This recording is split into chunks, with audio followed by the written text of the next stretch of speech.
नमस्कार। स्वागत है आप सभी का। साक्षात्कार की श्रृंखला में आज एक महत्वपूर्ण साक्षात्कार में हम लोग भाग लेने जा रहे हैं, जिसमें हमारे साथ हैं अवनीश दीक्षित जी।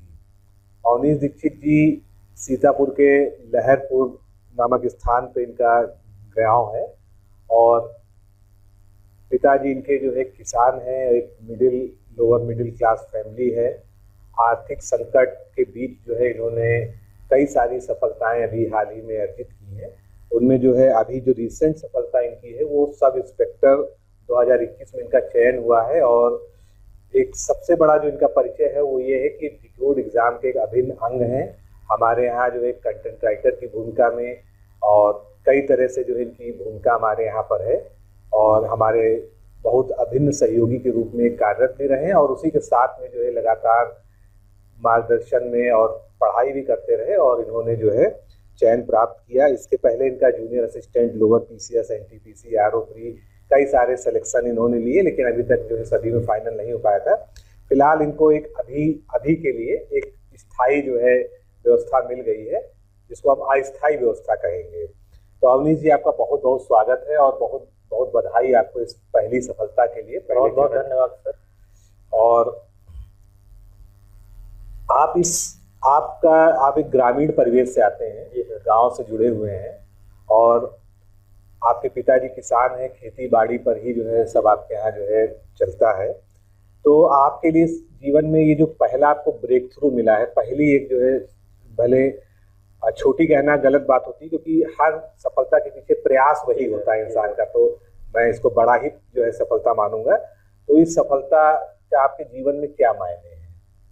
मेरे लिए सर इस सफलता के जीवन में बहुत मायने हैं। मेरा पूरा जीवन काफ़ी संघर्षपूर्ण तरीके से बीता है। मेरे जीवन में काफ़ी उतार चढ़ाव भी रहे हैं और मुझे लगता है मेरे जीवन से ज़्यादा कहीं मेरे परिवार का जीवन संघर्षपूर्ण रहा है। मैं एक बहुत ही निम्न मध्यम वर्गीय परिवार से आता हूँ। मेरे पिताजी पेशे से एक किसान हैं। मुझे इस बात का आभास हो गया था कि शिक्षा ही एक ऐसा माध्यम है जिसके द्वारा मैं अपने परिवार को समाज में एक प्रतिष्ठित स्थान दिलवा सकता हूँ। तो मेरे मन में बस यही था कि वर्षों से जो पीढ़ियों का संघर्ष चला आ रहा है वो मेरे माध्यम से खत्म हो सके और मैं अपने पिता की आंखों में वो चमक ला सकूं जो वो देखना चाहते हैं। अच्छा, आपके परिवार में जैसा कि कृषक पृष्ठभूमि है, ये क्या कोई गवर्नमेंट जॉब में है पहले से कहीं पर? नहीं सर, मेरे परिवार में पीढ़ियों से कोई सरकारी सेवा में नहीं रहा है। मैं अपने परिवार से पहला व्यक्ति ऐसा होऊंगा जो सरकारी सेवा में जा रहा हूँ। तो थोड़ा सा आप यहीं पर पारिवारिक पृष्ठभूमि की चर्चा हो जाए। आपके परिवार में कौन कौन लोग हैं? मेरे परिवार में मेरे बड़े भैया हैं, 2 बड़े भैया हैं, भाभियां हैं, मेरे माता पिता हैं और मेरे बड़े भैया के 2 बच्चे हैं। तो भाई लोग क्या करते हैं आपके, जो बड़े भाई हैं?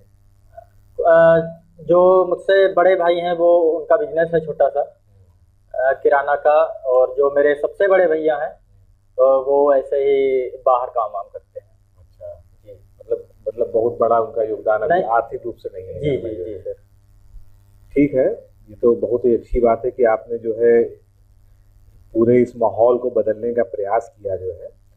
तो निश्चित रूप से परिवार की आपके जीवन में बड़ी भूमिका रही है। आपकी सफलता में आपके साथ कौन कौन को लोग खड़े रहे निरंतर जो है, और किन किन को आप श्रेय देते हैं अपने जीवन में? जी सर, हम बहुत सारे खूबसूरत सफल चेहरे देखते हैं।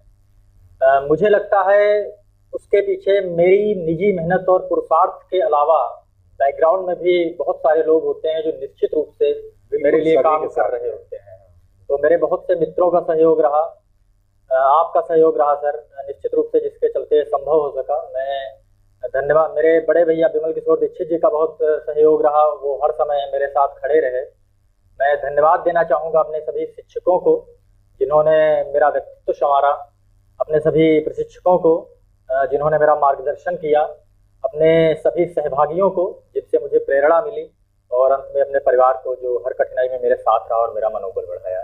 डिकोड एग्जाम को, आपको जिन्होंने हर संभव जो भी हो सका आप मेरे लिए खड़े रहे और कठिन समय में मेरा मनोबल बढ़ाया। तो निश्चित रूप से ये सफलता जितनी मेरी है उतनी आपकी भी है सर। तो ये तो अवनीश जी का बड़प्पन है जो है। खैर, इन्होंने जितना मुझे सहयोग किया है वो भी जो है अपने आप में अतुलनीय है। थोड़ा सा जब बात चल ही रही है तो एक चर्चा और यहाँ पर हो जाए। 2018-19 में ये जब हम लोग ने डिकोड एग्ज़ाम की स्थापना की थी, शुरुआत की थी, तो जिस तरह से भी इन्होंने देख के हम लोग के संपर्क में आए और ये कोई जॉब चाहते थे, क्योंकि ये लखनऊ में शिफ्ट हो चुके थे तैयारी के लिए जो है, और जैसा कि इनका एक संघर्ष की दास्तान ही ये पूरे जीवन में जो है आर्थिक विषमता में रहे हैं, तो इनका कहना था सर मुझे कुछ भी ऐसा करने अपने साथ कर दीजिए जो है कि मैं इतना जरूर जो है अर्न कर सकूं कि जो है मैं लखनऊ में टिक सकूं और जो है पढ़ सकूं। तो खैर ये बहुमुखी प्रतिभा के धनी भी हैं, ये कवि हृदय भी हैं, साहित्य में भी इनकी रुचि है, भी सभी सब बातें आगे भी होंगी हमारी जो है। तो इनका जो है टीचिंग के लिए हम लोगों ने एक तरह से जो है प्रोफाइल चेक किया, तो पढ़ाने में भी इनको हम रख सकते थे, लेकिन अगर इनको हमने उस समय वो काम दिया होता तो निश्चित रूप से इनके साथ कुछ ना कुछ अन्याय हो जाता और आज जो सफलता मिली है ये वो नहीं ले पाते। तो इनको हमने सोच समझ के इस तरह का जॉब प्रोफाइल यहाँ पर दिया कि आप हमारे लिए कंटेंट राइटिंग कीजिए, क्योंकि कंटेंट राइटिंग करने का मतलब है कि आपको पढ़ना होगा, आप पढ़ेंगे तभी लिखेंगे, क्वेश्चंस बनाएंगे, नोट्स बनाएंगे और कॉपीज वगैरह हम लोग के साथ चेक करेंगे, तो आपका भी ज्ञानवर्धन होगा और आप उसी ट्रैक पे रहेंगे जिस ट्रैक पे आपको तैयारी करनी है। तो उसको सोच कर जो है अब हमारे यहाँ जो है एक अच्छे कंटेंट राइटर की भूमिका में रहे हैं और निश्चित रूप से इनकी तैयारी को पूरा प्रयास किया डिकोड एग्जाम संस्थान ने कि कहीं से डिस्टर्ब ना होने पाए, और इनकी आर्थिक सहायता भी होती रही जिसके बलबूते पर जो है ये लखनऊ में अभी तक रहकर जो है करते रहे जो है। तो इसके बाद जो है डिकोड एग्जाम ने सर मेरे चयन में अगर मैं कहूँ तो बहुत महत्वपूर्ण भूमिका निभाई। ये कहना संयोग ना होगा कि अगर डिकोड एग्जाम ना होता, आपका साथ ना होता, तो हो सकता है कि शायद ही मैं ये इंटरव्यू यहाँ पर दे रहा होता। मई 2018 में लखनऊ शिफ्ट होने के बाद जब मैं स्वयं के अस्तित्व से जूझ रहा था, बहुत सारे आर्थिक संकटों के बीच डिकोड एग्जाम ने ना सिर्फ मुझे पहचान दी बल्कि मेरे सफलता में भी एक महत्वपूर्ण भूमिका निभाई। कंटेंट राइटर के रूप में जब मैंने इस संस्थान को अपनी सेवाएं देनी शुरू की, तब हमारे आपके बीच सर कभी एक बॉस एम्प्लॉई जैसा रिश्ता नहीं रहा। जब भी मुझे जरूरत महसूस हुई, आप एक पिता के रूप में, बड़े भाई के रूप में, अभिभावक के रूप में खड़े रहे और मेरा मनोबल बढ़ाया। जब भी मैंने खुद को डिमोटिवेट फील किया, आपने मुझे मोटिवेट किया, मैं रोया, आपने अपना कंधा आगे कर दिया। तो निश्चित रूप से ये सफलता जितनी मेरी है उतनी आपकी भी है सर। बिल्कुल बिल्कुल, और इसके लिए मैं बहुत गौरवान्वित भी महसूस करता हूँ, क्योंकि आपने संघर्ष किया, आप जो है जॉब की दृष्टि से आप जो है कमाने के उद्देश्य से जुड़े भी रहे, लेकिन आप पढ़ते रहे लगातार जो है। और मैं आपको हमेशा यही कहता रहा कि देखो आपको ये नहीं करना है जो आप कर रहे हो, ये आपकी एक मजबूरी आपसे करवा रही है, वो बात अलग है, लेकिन आपको करना कुछ और है। कम से कम TCS SDM तक आपको जाना है। हाँ जरूर है कि आपके साथ में कई चरण आएंगे और उन चरणों में हम लोग साथ रहेंगे। तो आप थोड़ा सा आगे बढ़ते हैं। एकेडमिक बैकग्राउंड आपका कैसा रहा, कैसे कैसे आपने पढ़ाई की जो है? एकेडमिक बैकग्राउंड सर, जैसे कि मैंने पहले भी बताया कि मेरा जीवन बहुत अभाव में गुजरा है। मैं एक बहुत ही निम्न मध्यम वर्गीय परिवार से आता हूं, तो मैंने ऐसी कोई टेक्निकल डिग्री नहीं की है। मैंने साधारण तरीके से अपने गांव के ही स्कूल से हाई स्कूल और इंटरमीडिएट की परीक्षा उत्तीर्ण की अच्छे अंकों के साथ। फिर मैंने सामान्य तरीके से कानपुर विश्वविद्यालय से 2018 में BSc मैथ साइंस के साथ स्नातक किया हुआ है। अच्छा। इसके अलावा मैंने मोटर मैकेनिकल में एक छोटा सा डिप्लोमा भी किया है, बाकी कंप्यूटर के 2-3 छोटे छोटे कोर्स किए हुए हैं। अच्छा अच्छा जी सर। तो 2018 से आप जो है तैयारी के मोड में आए जो है, उसके बाद जो है आपके जीवन में क्या क्या सफलताएं, क्या क्या असफलताएं आई, कौन कौन सी परीक्षाएं आपने दी, थोड़ा सा बताएंगे उसके बारे में? जी सर। सफर SSC की तैयारी के साथ शुरू हुआ था। सामान्यतः जब बच्चे इंटर करने के बाद या ग्रेजुएशन करने के बाद आते हैं तो SSC की तैयारी, साइंस बैकग्राउंड वाले जी SSC की तैयारी करना शुरू करते हैं। तो सफर ये मेरा भी SSC की तैयारी के साथ शुरू हुआ था। उसमें मैंने कई सारे एग्जाम भी निकाले, लेकिन अंतिम रूप से मैं वहाँ कहीं चयनित नहीं हो सका। फिर SSC से मोह भंग होने के बाद मैं अधीनस्थ सेवा चयन आयोग की तैयारियों में लग गया और वहाँ के लगभग मैं जिस भी एग्जाम में बैठा लगभग मैंने सारे क्वालिफाई किए। तो अभी मैं लोक सेवा आयोग की परीक्षाओं की तैयारियों में जुटा हुआ हूँ और मैंने PCS भी निकाला हुआ है सर एक बार। RO प्रीलिम्स जैसे आपने बताया कि वो भी मैंने दिया हुआ है, निकाला भी है। इसके अलावा अभी हाल ही में मेरा चयन उत्तर प्रदेश पुलिस में सब इंस्पेक्टर के पद पर हुआ है। इसके अलावा मेरा चयन जूनियर असिस्टेंट में 2019 बैच में हुआ है। लोअर पीसीएस जैसी प्रतिष्ठित परीक्षा प्रथम प्रयास में पास करने के बावजूद भी, अच्छे अंक धारण करने के बावजूद भी मैं उम्र की वजह से उसमें अंतिम रूप से चयनित नहीं हो सका। मैं डीवी तक पहुंचा था उसमें। बाकी मैंने एनटीपीसी का भी एग्जाम दिया था, उसमें भी मेरा चयन हुआ। दिल्ली पुलिस में भी मेरा हुआ था। तो बहुत सारी सफलताएं मिली, असफलताएं भी मिली, और अंतिम रूप से मैं इन पदों पर सिलेक्ट हुआ हूँ सब इंस्पेक्टर के पद पर, जूनियर असिस्टेंट में। तो यूपीएसआई आपने निकाला कि आपका कोई पुलिस में जो है इंटरेस्ट है, या जो है एक परीक्षा के रूप में आपने इसको दिया जो है? पुलिस में कोई खास इंटरेस्ट नहीं रहा। मेरे बचपन की मुझे एक घटना याद है कि मेरे परिवार में छोटा सा नाली का विवाद हो गया था। अच्छा। तो 2 कांस्टेबल आए हुए थे और उन्होंने मेरे पिताजी के साथ थोड़ा अभद्रता से बात की थी, तो वो मुझे बहुत खराब लगा था वहां पे। तब मैंने सोचा था कि हाँ, एक दिन जाएंगे पुलिस में। तो ऐसा कुछ खास रहा नहीं, और फिर इधर एग्जाम दिया, और ईश्वर की कृपा से, माता पिता के आशीर्वाद से, आपके आशीर्वाद से। अच्छा, तो एसआई की मतलब तयरी काफी लोग करते हैं जो आपको देख रहे हैं। बहुत सारे लोगों को सपना होता है एक तरीके से। और एसआई मतलब एक अच्छा पद है, मतलब ऐसा कुछ नहीं है। तो एसआई की तैयारी कैसे की आपने, जो है क्या रणनीति रही, क्या चरणबद्ध तरीके से उसमें किया जाता है? एसआई की परीक्षा में सर सबसे पहले रिटन एग्जाम होता है, जिसमें 160 प्रश्न आते हैं 40-40 के सेक्शन में, जिसमें हिंदी होती है, रीजनिंग होती है, मैथ होती है और जीएस होती है। तो उसमें एक अच्छा स्कोर करना होता है। मैंने 130 प्लस क्वेश्चन लगभग सही किए हुए थे। रिटन एग्जाम के बाद डीवीपीएसटी का चरण होता है, जिसमें डॉक्यूमेंट वेरिफिकेशन और बाकी की प्रक्रियाएं होती हैं, जिसमें और हाइट, चेस्ट वगैरह का मेजरमेंट किया जाता है। तीसरा प्रोसेस जो होता है वो फिजिकल का होता है, जिसमें 4800 मीटर की रनिंग होती है, जो 28 मिनट में क्वालिफाई करनी होती है। तो वो मेरी लगभग 23-24 मिनट में वहां पे निकल गई थी। इसके बाद जो चरण आता है वो पुलिस वेरिफिकेशन, मेडिकल और पुलिस वेरिफिकेशन का आता है। और उसके बाद ये सारे चरण पार करते हुए अंततः हम लोग अभी ट्रेनिंग शायद अगले माह से प्रस्तावित है, वो भी है, तो हम लोग अब अंततः ट्रेनिंग पर जाने के लिए तैयार हैं। अच्छा अच्छा जी सर।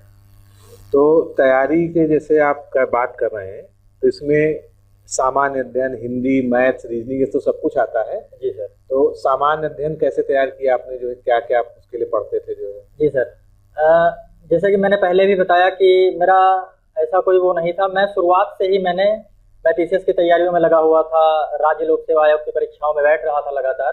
तो मैंने शुरुआत से ही मानक किताबों का अध्ययन किया। जीएस के लिए जैसे मैंने परीक्षावाड़ी ले ली थी, उसके अलावा मैंने घटना चक्र पूर्वावलोकन ले ली थी, तो जीएस मेरी वहाँ एक अच्छे तरीके से तैयार हो गई थी। इसके अलावा रीजनिंग के लिए मैं प्रैक्टिस करता था। मैंने एक बार पूरा सिलेबस देख लिया था, और जो प्रीवियस ईयर थे, मॉक थे, लगातार टेस्ट सीरीज में मैं भाग ले रहा था, तो वहां से मैंने रीजनिंग वगैरह तैयार की।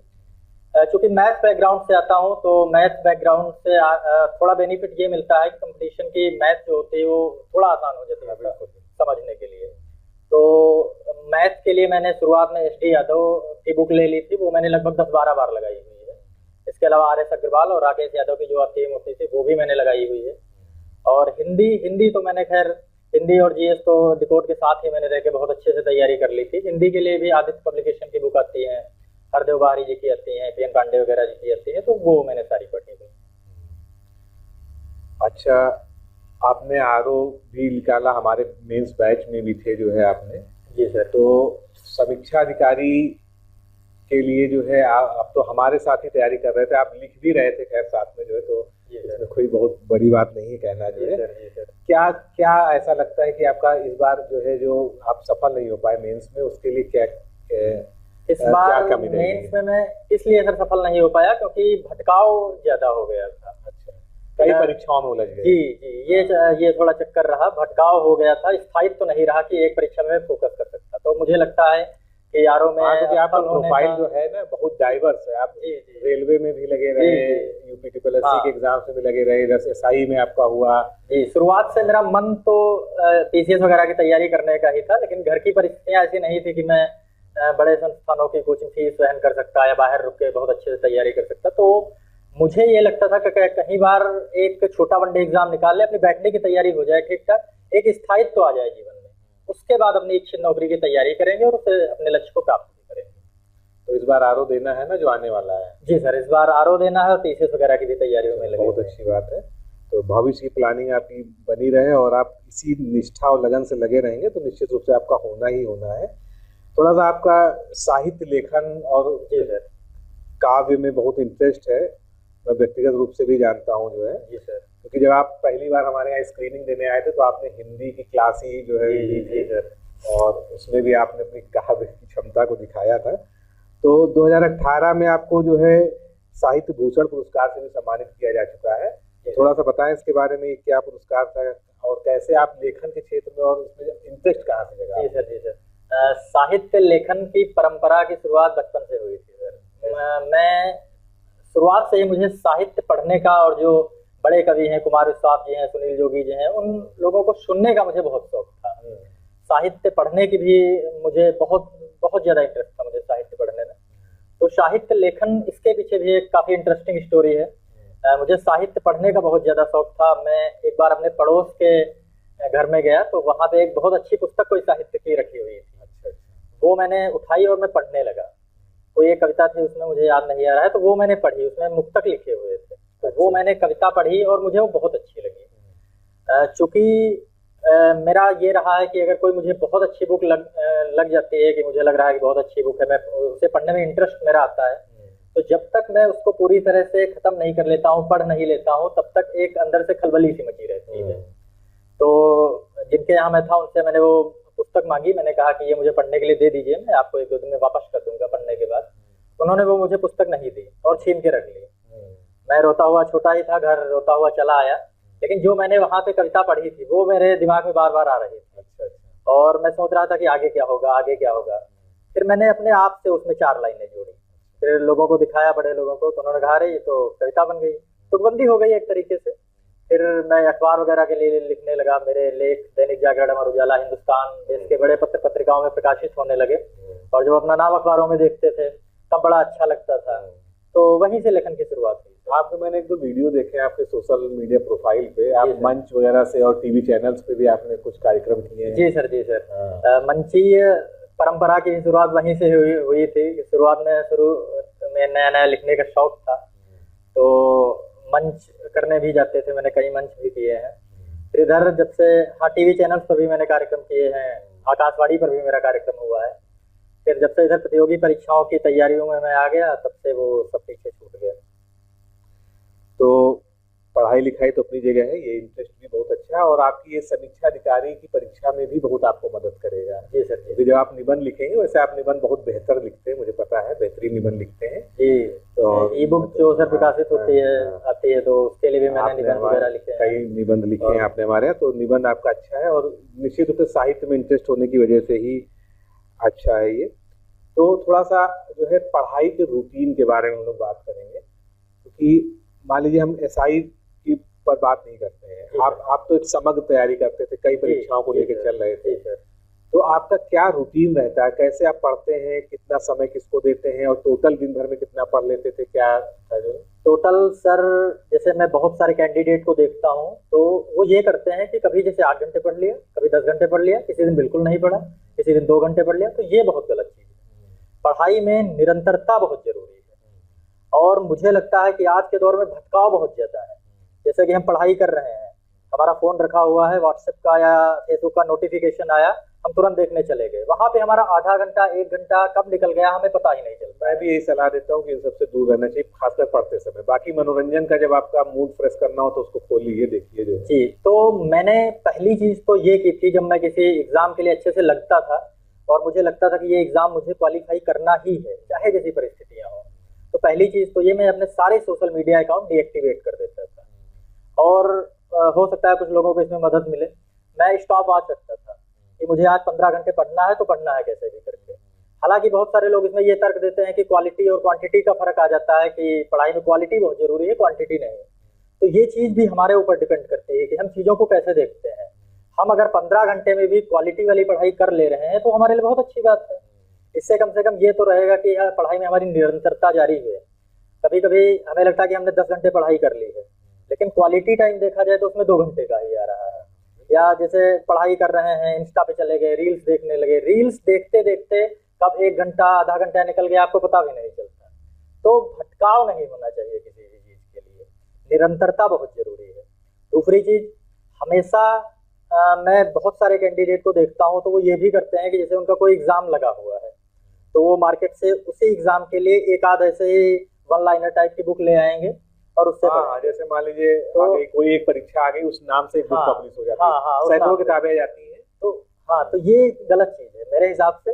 परीक्षा की मांग के अनुरूप मान लीजिए चकबंदी अधिकारी की पोस्ट आ गई, हाँ, तो चकबंदी अधिकारी किताब एक मार्केट से बुक ले आएंगे किसी ऐसे ऐसे पब्लिकेशन की, वही पढ़ना शुरू कर देंगे, तो ये गलत चीज है। सबसे पहले तो आपको तो इसके लिए आपने क्या किया, मतलब? हाँ जी सर, मैंने बताया कि परीक्षा के मांग के अनुरूप सबसे पहले आप एक बार सिलेबस को देखिए कि सिलेबस हमसे चाहता क्या है, मुझे कौन सी चीजें पढ़नी चाहिए, कौन सी चीजें छोड़नी चाहिए।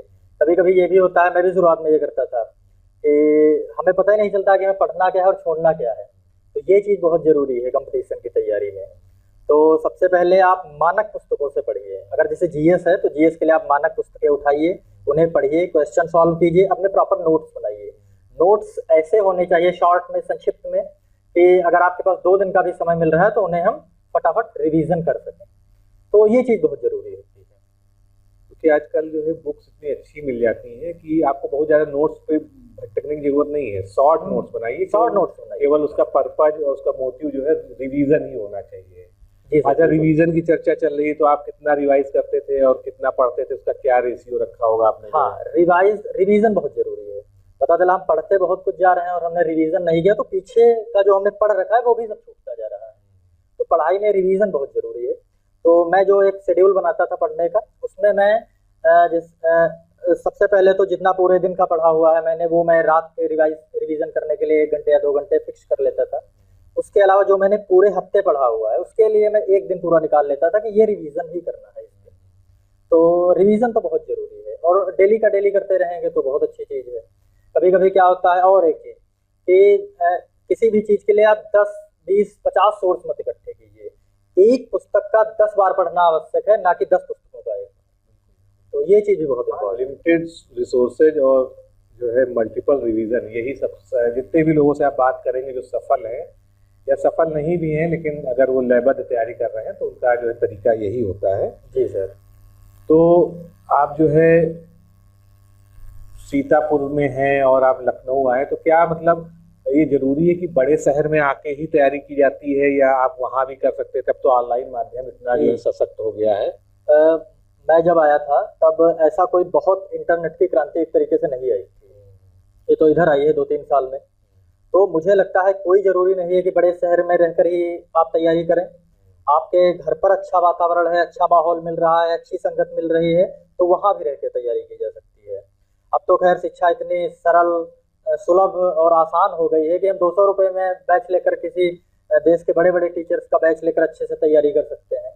तो ये मायने नहीं रखता है कि आप कहाँ रह के तैयारी कर सकते हैं। आप अपनी परिस्थितियां देखिए, आप अपने घर का माहौल देखिए, अपने आसपास का माहौल देखिए, उस हिसाब से इस बात का चयन कीजिए कि आपको कहाँ रह के तैयारी करनी है। यहाँ पर मैं ये जरूर बताना चाहूँगा कि जो आप लोग अवनी जी में आत्मविश्वास देख रहे हैं, क्योंकि हमारे साथ सबसे ज़्यादा समय अगर कोई ऑफिस में रहते हैं तो यही रहते हैं और हमारे सीधे निर्देशन में कार्य करते हैं। जो भी इनको बताया जाता है, लिखने का कार्य या चेकिंग का कार्य या कुछ और जो है, तो सारा एकेडमिक कार्य जो है काफ़ी हद तक जो है ये संभालते रहे यहाँ पर जो है।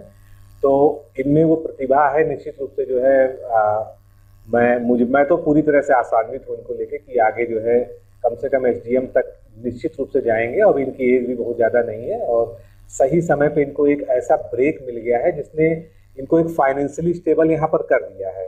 अब इसके बाद जो है ये कर भी लेंगे, ये भी मुझे पूर्ण विश्वास है, क्योंकि इनको मुझसे बेहतर शायद ही कोई जानता हो जो है पढ़ाई के बारे में। बाकी तो व्यक्तिगत जीवन अलग होता है। रूप से ये मेरा अंतिम लक्ष्य नहीं है, ये जो मंजिल तक पहुंचने के लिए बीच में आने वाले पड़ाव हैं, ये वो पड़ाव है।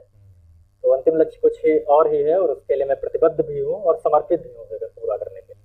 तो आपका ये चयन हुआ, आपका जो है काफी पिछड़ा हुआ गांव है और मतलब वहां से आप आते हैं, तो वहाँ क्या रिएक्शन है लोगों का जो है?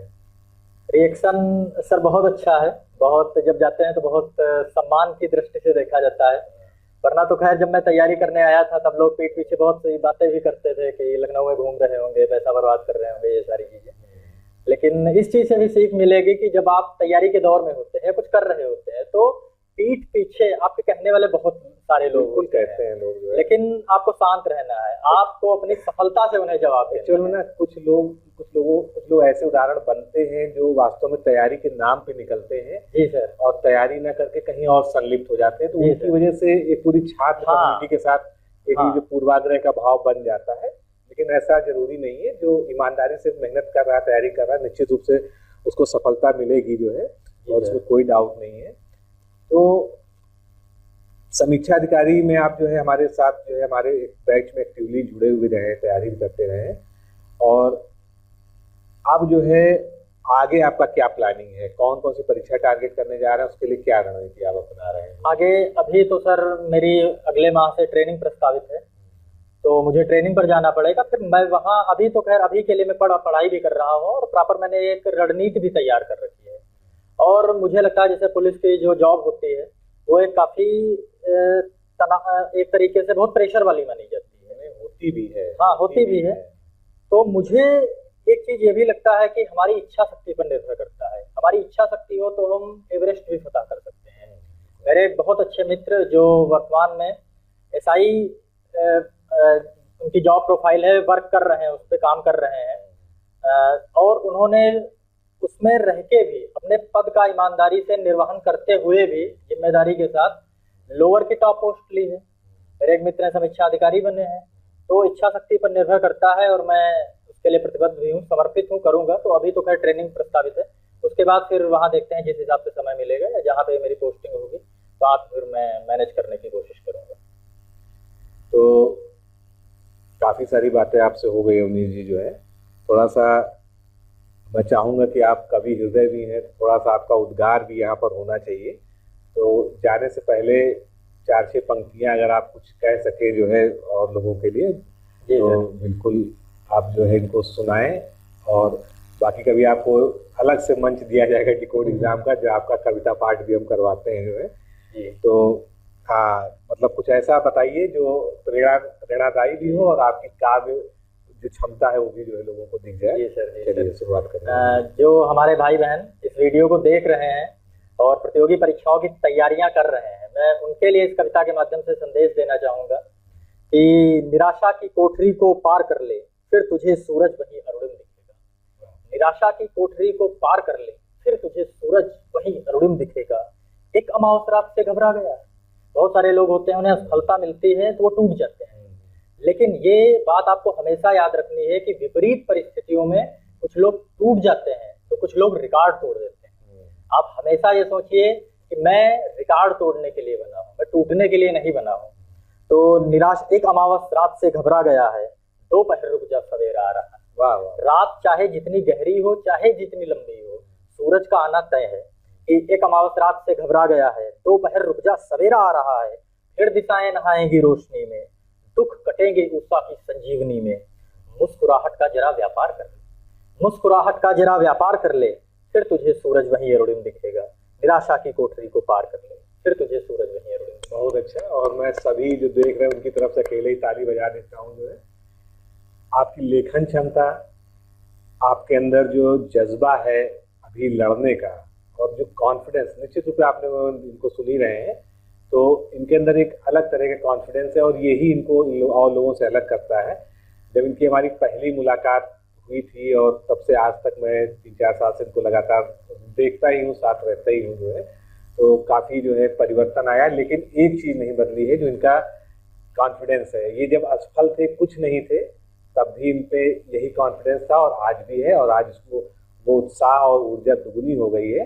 तो मैं फिर से जो है अपने पूरे हृदय से जो है इनको शुभकामनाएं देता हूं कि इस पड़ाव पर टिक कर, खड़े होकर आप ऊपर की तरफ देखिए। भले ही आपको बहुत ऊंचे शिखर पर भी जाना है, लेकिन निश्चित रूप से जो है आप नीचे देखने के बजाय ऊपर देखिए और आप वहां तक पहुंचेंगे। ऐसा हमारे जो है पूरे डिकोड एग्जाम परिवार की तरफ से, जो लोग आपको देख रहे हैं उनकी तरफ से, सभी की तरफ से आपको शुभकामनाएं, और फिर से जो है बहुत बहुत बधाई। बहुत बहुत धन्यवाद, बहुत बहुत आभार सर। मैं एक चीज़ ये भी कहना चाहूँगा कि जो लोग भी डिकोड एग्जाम परिवार से जुड़े हुए हैं या जुड़ने वाले हैं इस वीडियो को देखने के बाद, चूंकि मैं डिकोड एग्जाम परिवार का हिस्सा रहा हूँ लगभग 3-4 सालों से, तो अगर मैं कुछ ज़्यादा कहूँगा तो हो सकता है मुझे अतिसंयोक्ति का दोषी माना जाए। तो तो मैं ऐसा कुछ नहीं कहने वाला हूँ। डिकोड एग्जाम हमेशा से विद्यार्थियों के हित में, मार्केटिंग और प्रमोशन से बहुत दूर, काफी कोसों दूर, हमेशा विद्यार्थियों के हित में गुणवत्तापूर्ण सामग्री पहुंचाने के लिए जाना जाता है। और जो लोग जुड़े हुए हैं चैनल से वो भी इस बात को जानते होंगे। सही समय पर सही मार्गदर्शन आपके जीवन की दिशा और दशा तय करता है। डिकोड एग्जाम ने मेरे सफलता में महत्वपूर्ण भूमिका निभाई। निश्चित रूप से आप इसे जुड़े हैं तो आप भी लाभान्वित होंगे और निश्चित रूप से आपका चयन भी संभव हो सकेगा। और जो आप लड़ाई लड़ रहे हैं, जो आप इस प्रतियोगी परीक्षाओं के दौर को जी रहे हैं, वहां से सफल होकर निकलेंगे डिकोड एग्जाम परिवार के साथ। आप सबको भी बहुत बहुत शुभकामनाएं। अवनीश जी ने काफी भावुक होकर जो है अपनी बात रखी है जो है, और इनके दिल में जो था उन्होंने कह दिया, बहुत अच्छी बात है। और आप ऐसे ही हमारे साथ आगे भी आपको सहयोग मिलता रहेगा निश्चित रूप से जो है। तो आज के साक्षात्कार को यही समाप्त करते हैं, फिर मिलेंगे इस श्रृंखला में अगले साक्षात्कार में आप सभी से। सभी को नमस्कार, धन्यवाद। बहुत बहुत धन्यवाद सर, बहुत बहुत आभार।